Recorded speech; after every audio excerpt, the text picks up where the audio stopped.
Bismillahirrahmanirrahim. Assalamualaikum warahmatullahi wabarakatuh. Selamat pagi anak-anak semua. Semoga kalian selalu dalam keadaan sehat dan kita semua dalam lindungan Tuhan Yang Maha Esa. Pada kesempatan kali ini, perkenalkan, nama Ibu Yuni Susilawati MPD. Di sini Ibu adalah guru mata pelajaran fisika. Nah, pada pembahasan kali ini kita akan membahas tentang hakikat fisika, metode ilmiah, dan keselamatan kerja di laboratorium. Untuk itu, sebelum kita memulai pelajaran, jangan lupa untuk berdoa, siapkan catatan, simak baik-baik apa yang akan dijelaskan di video pembelajaran nanti. Kemudian jika ada yang tidak dipahami atau kurang dipahami, silahkan bertanya melalui media sosial atau media yang sudah ditentukan. Selamat menyimak. Jangan lupa like, subscribe, and comment video YouTube channel Ibu untuk terus melihat notifikasi materi-materi apa yang setelah diupload. Selamat belajar. Oke, pembelajaran kita pada hari ini adalah tentang hakikat fisika, metode ilmiah, dan keselamatan kerja di laboratorium. Seperti yang sudah kalian ketahui, sebenarnya kalian sudah mendapatkan materi fisika di SMP. Hanya saja waktu SMP itu materinya masih disatukan, IPA terpadu, yaitu collab antara fisika, kimia, dan biologi. Nah, pada pembelajaran di SMA ini, materi IPA ini lebih dispesifikasi lagi, dipecah menjadi 3 bagian, yaitu fisika, kimia, dan biologi. Oke, langsung saja ya. Untuk hakikat fisika, sebenarnya apa sih ilmu fisika itu? Nah, manfaatnya apa, perannya apa saja dalam kehidupan sehari-hari? Kita pasti sebelum mempelajari sesuatu itu mempelajari dulu definisinya ya.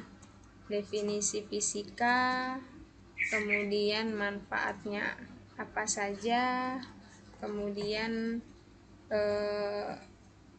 perannya dalam kehidupan sehari-hari itu apa. Nah, fisika adalah cabang ilmu pengetahuan alam yang membahas kejadian fisik dalam lingkup ruang dan waktu. Di sini fisika itu, hakikat fisika dibagi menjadi 3. Nah, yang pertama, fisika itu disebut sebagai produk ya. Kenapa fisika disebut sebagai produk? Karena fisika itu merupakan kumpulan pengetahuan. Jadi a body knowledge ya. Jadi kumpulan pengetahuan, maka disebut sebagai produk. Maksudnya apa? Dalam memenuhi kebutuhan, manusia pastinya butuh interaksi baik antar sesama manusia maupun antar manusia dan alam. Di seluruh interaksi tersebut memunculkan suatu keingintahuan kita, baik tentang alam maupun gejala fisik yang ada di dalam kehidupan kita sehari-hari. Jadi keingintahuan itu bisa terpecahkan jika ada penelitian. Nah, penelitian ini salah satu bagian dari ilmu fisika itu sendiri. Kemudian yang kedua adalah fisika itu juga disebut sebagai sikap. Nah, kenapa disebut sebagai sikap? Karena fisika itu adalah cara atau jalan berpikir ya, a way of thinking ya.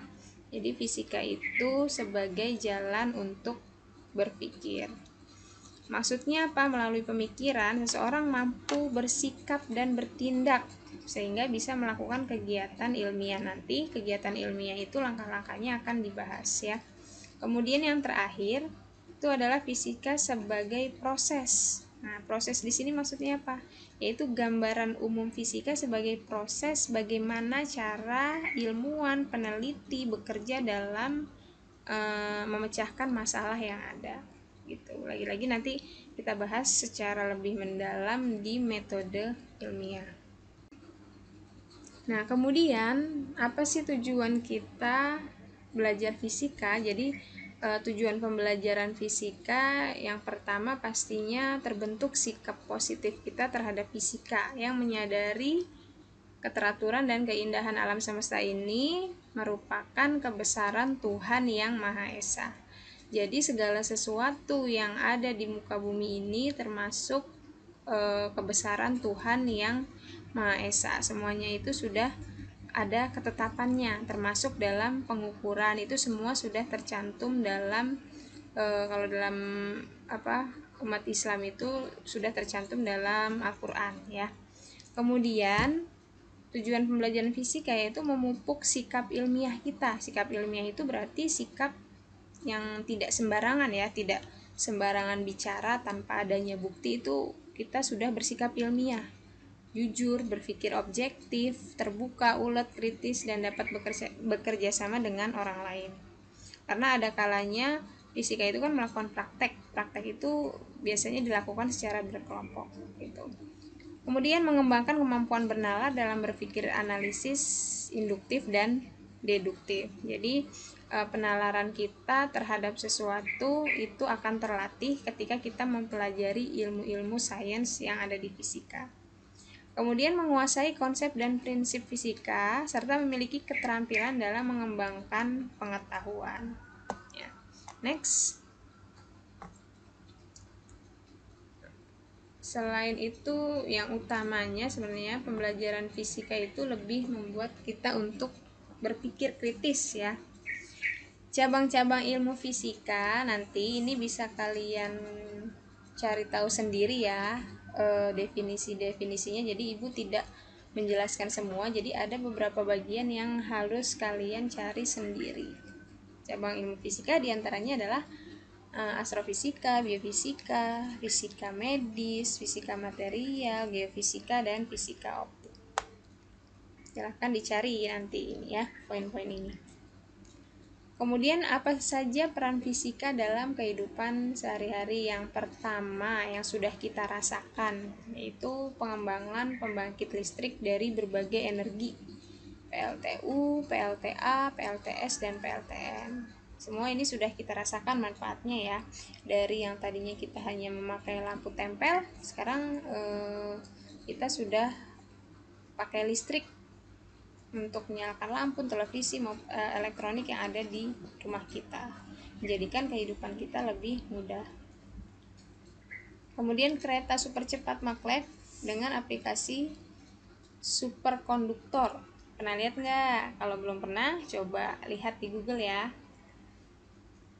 Perkembangan gadget, HP, laptop, kamera digital, MP3 atau MP4, dan juga tablet PC. Ini semuanya dekat dengan kalian gunakan ya. Kemudian ultrasonografi, MRI, Röntgen, pernah lihat atau pernah menggunakan alat-alat tersebut? USG, di Röntgen, pernah tidak? Gitu. Kemudian pesawat ulang-alik untuk melakukan perjalanan keluar angkasa. Nah, itu tadi peran fisika dalam kehidupan sehari-hari. Next kita akan bahas tentang metode. Yang selanjutnya adalah metode ilmiah. Sebelum kita ke definisi metode ilmiah, Ibu mau bertanya, ada yang bisa membedakan nggak nih sains dengan pseudoscience ya? Jadi sains dan pseudoscience itu adalah dua hal yang berbeda ya. Kalau sains itu adalah pembuktian dengan melewati tahap-tahap metode ilmiah ya, sifat-sifat keilmiahan. Tapi kalau pseudoscience itu kita mengatakan sesuatu, istilahnya seperti itu, tapi tidak ada dasarnya, tidak ada bukti yang empiris gitu. Jadi kalau bisa dibilang sains itu adalah ilmu yang pasti yang sudah terbukti kebenarannya melewati atau melalui tahap-tahap keilmiahan. Tapi kalau pseudoscience itu adalah sesuatu yang terlihatnya ilmiah ya, tetapi itu belum teruji kebenarannya secara keilmiahan, belum melewati metode-metode keilmiahan. Bisa disebut pseudoscience itu adalah hoax ya. Jadi kalau sesuatu yang kalian baca tapi kalian belum dapat membuktikan bahwa itu benar, jangan di-share. Apalagi media sosial yang sekarang itu rentan terhadap berita-berita hoax gitu. Jadi hati-hati untuk kalian semua, ketika kalian share sesuatu, kalian harus tahu track recordnya, itu benar atau tidak, itu penulisnya siapa, sumber datanya dari mana. Karena kalau kalian share tapi ternyata itu berita hoax, kalian akan terkena imbasnya, seperti itu ya. Kemudian dalam metode ilmiah ini, metode ilmiah tidak hanya digunakan di fisika ya, tapi juga di ilmu-ilmu lain gitu, seperti fisika, kimia, biologi, semua ya, disiplin ilmu lain menggunakan metode ilmiah dalam mencari bukti kebenaran gitu. Kemudian definisinya, metode ilmiah ini adalah proses keilmuan untuk mendapatkan pengetahuan secara sistematis melalui bukti. Ada buktinya ya, yang tersusun secara sistematis. Sederhananya seperti ini.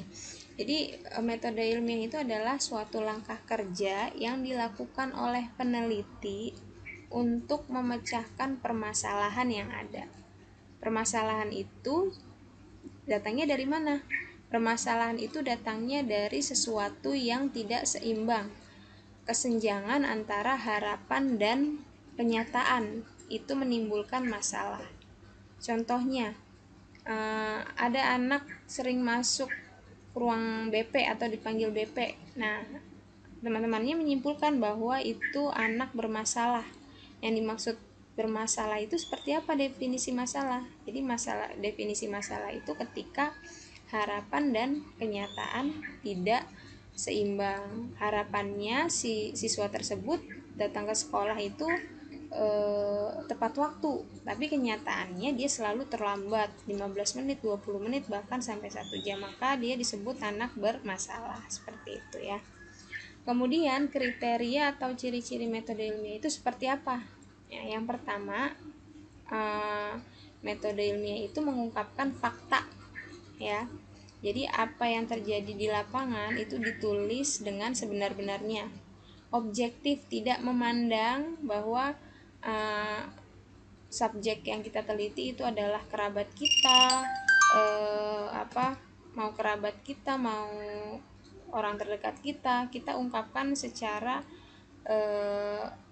dengan sebenar-benarnya sesuai dengan fakta. Itu tidak ada unsur kekerabatan atau keberpihakan gitu ya. Kemudian bebas dari prasangka. Nah, karena tadi sifatnya objektif, maka metode ilmiah ini harus bebas dari prasangka, praduga-duga, hanya menduga saja, harus dibuktikan, jangan hanya menduga gitu. Prinsip analisis, jadi ada analisanya secara sistematis gitu. Kemudian memiliki hipotesis. Hipotesis itu adalah dugaan sementara. Dan ada teknik kuantitatif juga kualitatif. Apa itu teknik kuantitatif? Teknik kuantitatif itu teknik pendekatannya, kalau kuantitatif itu menggunakan angka. Kalau kualitatif tidak menggunakan angka, biasanya lebih natural gitu. Kemudian tahapan metode ilmiah ini adalah tahapan-tahapannya. Yang pertama adalah observasi masalah. Nah, di observasi masalah ini kita mencoba peka terhadap lingkungan sekitar. Kita mengamati apa yang terjadi di lingkungan sekitar. Kemudian kita ambil satu permasalahan, itu identifikasi masalah, kita identifikasi dari berbagai macam masalah yang ada di sekitar kita. Kita ambil satu, kita identifikasi, kemudian kita lakukan perumusan masalah ya. Di observasi, identifikasi masalah, perumusan masalah. Kalau sudah dirumuskan masalahnya, kita kumpulkan informasi yang berkaitan dengan masalah yang kita identifikasi tadi. Kemudian kita lakukan hipotesis, kita lakukan penyusunan hipotesis atau dugaan sementara. Setelah hipotesis, kita mulai melakukan eksperimen, bisa di lapangan, bisa di laboratorium, tergantung jenis penelitian kita. Kemudian setelah datanya terkumpul atau setelah kita melakukan eksperimen, kita analisis data yang sudah terkumpul ya. Setelah dianalisis baru disimpulkan. Maaf, sebelum dianalisis itu diolah dulu ya. Diolah datanya, dianalisis baru ditarik kesimpulan. Kemudian dalam sebuah penelitian dan metode ilmiah itu terdapat jenis-jenis variabel. Variabel dibagi 4, diantaranya bebas, terikat, kontrol, dan pengganggu.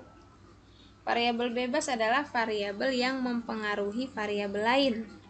Variabel terikat adalah variabel yang dipengaruhi oleh variabel lain. Kalau variabel kontrol itu adalah variabel yang diusahakan konsisten ya. Di dalam suatu penelitian itu diusahakan tetap. Kalau variabel pengganggu itu adalah variabel yang pengecoh ya. Gitu. Nah, ini adalah contohnya ya. Contohnya yang pertama, setelah kita melakukan pengamatan, kita buat judul. Jadi penelitian yang betul itu bukan penelitian yang berangkat dari judul, tapi penelitian yang berangkat dari masalah. Setelah kita menemukan masalah yang ada di sekitar kita, yang kita rasa itu sebuah masalah yang harus diteliti, baru kita buat judul. Itu yang betul. Nah, ini contohnya adalah pengaruh suhu terhadap peningkatan tekanan gas dalam tabung. Ini judul dalam fisika ya. Tentunya Ibu memberikan contoh dalam fisika. Setelah kita melakukan pengamatan, observasi, kita angkat menjadi sebuah judul. Kemudian tadi kan susunannya observasi, identifikasi masalah, kemudian rumusan masalah atau rumlah ya. Rumusan masalah ini rumusan masalah itu biasanya berbentuk pertanyaan. Nah, bagaimana cara membuat rumusan masalah? Dari judul yang sudah ada, tinggal kita tambahkan kata tanya saja ya. Jadi kalau judulnya pengaruh suhu terhadap peningkatan tekanan gas dalam tabung, maka rumusan masalahnya adalah apakah ada pengaruh suhu terhadap peningkatan tekanan pada gas dalam tabung. Nah, apakah kata penghubungnya harus pengaruh saja? Jadi tidak ya, ada bisa juga hubungan antara kesehatan mata dengan perkembangan otak, atau hubungan antara perilaku hidup bersih dan sehat dengan kejadian diare misalnya itu ya. Jadi tidak selalu pengaruh kata penghubungnya. Jadi bisa hubungan, bisa perbedaan, perbandingan dan sebagainya. Kemudian yang ketiga adalah mencari teori terkait dengan teori suhu dan tekanan. Karena ini judulnya adalah pengaruh suhu terhadap peningkatan tekanan, oleh karena itu kita mencari teorinya ya seputar judul itu tadi, tentang suhu, teori tentang suhu, kemudian teori tentang tekanan gitu. Ada di materi teori kinetik gas ya, itu di fisika.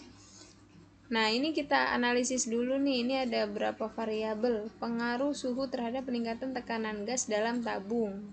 Nah, ada suhu, ada tekanan ya. Tekanan dipengaruhi suhu, suhu mempengaruhi tekanan. Tadi kita di depan sudah mendengarkan bahwa ada variabel bebas. Variabel bebas itu adalah variabel yang mempengaruhi. Di sini variabel yang mempengaruhi adalah suhu. Suhu mempengaruhi tekanan. Dan ada variabel terikat. Variabel terikat adalah variabel yang dipengaruhi. Tekanan dipengaruhi oleh suhu, tekanan dipengaruhi oleh apa lagi nih selain suhu, itu macam-macam ya. Jadi yang dipengaruhi itu namanya variabel terikat, yang mempengaruhi itu variabel mempengaruhi variabel bebas. Nah, kemudian langkah yang keempat, Ada atau tidak pengaruh suhu terhadap peningkatan tekanan pada gas dalam tabung. Ini namanya hipotesis. Hipotesis itu adalah dugaan sementara dari si peneliti yang belum terbukti kebenarannya dan harus dilakukan pembuktian melalui tahapan penelitian ini. Ya. Jadi, hipotesis itu ada dua, hipotesis nol. Hipotesis nol itu biasanya bunyinya depannya tidak ada. Tidak ada diikuti dengan judul yang tadi kita buat. H0, tidak ada pengaruh suhu terhadap peningkatan tekanan pada gas. Satu lagi hipotesis alternatif. Hipotesis alternatif biasanya ada kata adanya nih, ada pengaruh suhu terhadap peningkatan apa gitu. Jadi kalau H0 tidak ada dan HA itu ada. Kemudian melakukan percobaan di lab, eksperimen ya. Penelitian itu tidak selalu di lab saja, tergantung jenis penelitiannya. Kalau penelitiannya yang bersifat saintifik, misalnya kedokteran atau kimia, fisika, biologi, itu identik di laboratorium penelitiannya. Tapi kalau penelitian sosial lebih ke lapangan. Kemudian setelah melakukan percobaan, dalam melakukan percobaan itu kita sekaligus mengumpulkan data. Setelah datanya dikumpulkan, kita analisis agar datanya itu bermakna, orang awam dapat mendapatkan makna dari data yang kita peroleh, itu kita analisis ya. Kemudian ditarik kesimpulan ya, benang merahnya, garis besarnya, dan dibuat laporan. Yang selanjutnya adalah keselamatan kerja dalam laboratorium. Ketika kita melakukan percobaan di laboratorium, tentunya kita harus memperhatikan bagaimana caranya agar kita terhindar dari bahaya-bahaya bahan kimia yang terdapat di laboratorium. Bukan hanya bahan kimia tapi alat-alat praktek juga ya. Jadi semua itu bisa kita hindari kalau kita tahu masing-masing fungsi, kemudian makna-makna dari simbol-simbol keselamatan kerja. Kalau kita tahu maknanya, maka kita akan mengetahui apa yang harus kita lakukan, gitu ya. Nah, sebelumnya kita harus tahu istilahnya nih. Istilah sederhananya ini ada laboratorium dan laboran. Kalau laboratorium itu adalah tempatnya ya, tempat yang digunakan untuk melakukan eksperimen atau penelitian. Kalau laboran, orangnya, orang yang bertugas di laboratorium gitu ya. Jadi laboratorium ini artinya luas. Kalau di sekolah fungsinya untuk praktek ya, untuk ujian ya, berkaitan dengan hal-hal praktek itu laboratorium fungsi di sekolah.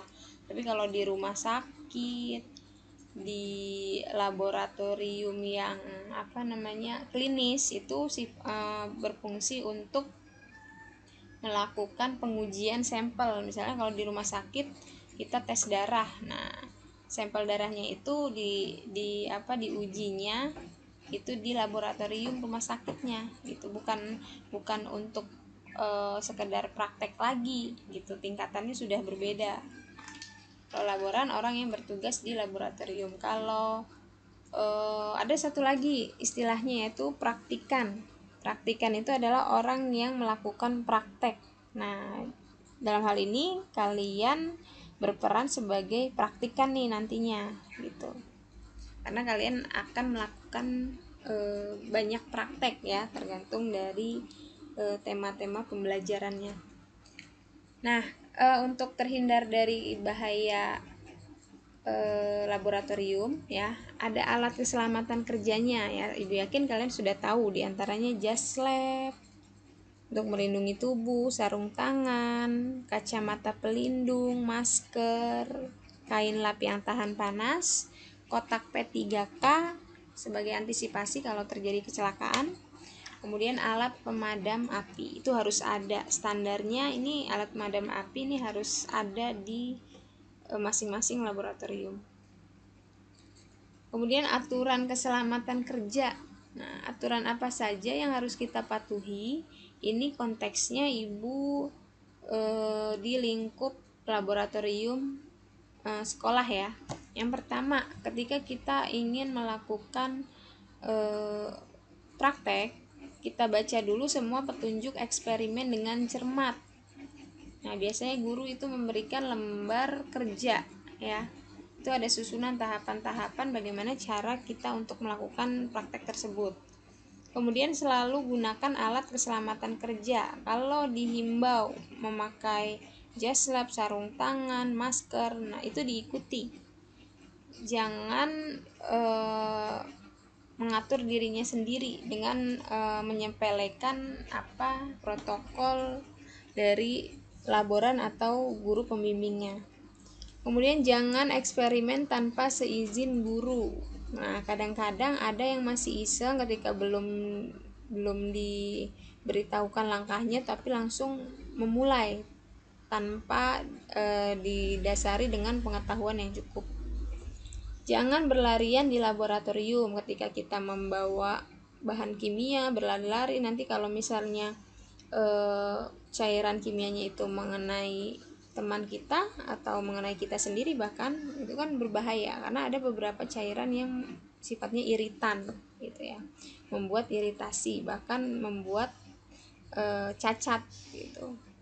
Jangan makan dan minum di dalam laboratorium. Karena apa? Karena kita tidak tahu makanan dan minuman itu sudah terkontaminasi bahan kimia yang kita gunakan untuk praktek atau belum. Kemudian cuci tangan sebelum dan sesudah praktek itu penting agar menetralisir misalnya ada bahan kimia yang menempel di tangan kita. Jangan mencium bau gas langsung dari mulut tabung ya, jangan sengaja dicium. Itu berbahaya bagi pernafasan.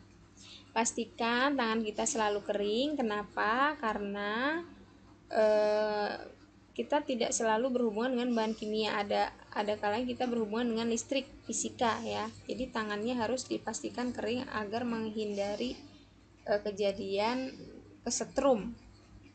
Ikat rambut saat praktek. Bagi yang perempuan yang mempunyai rambut panjang, hendaknya pada saat melakukan eksperimen itu rambutnya diikat karena menghindari kalau misalnya ada kebakaran ya.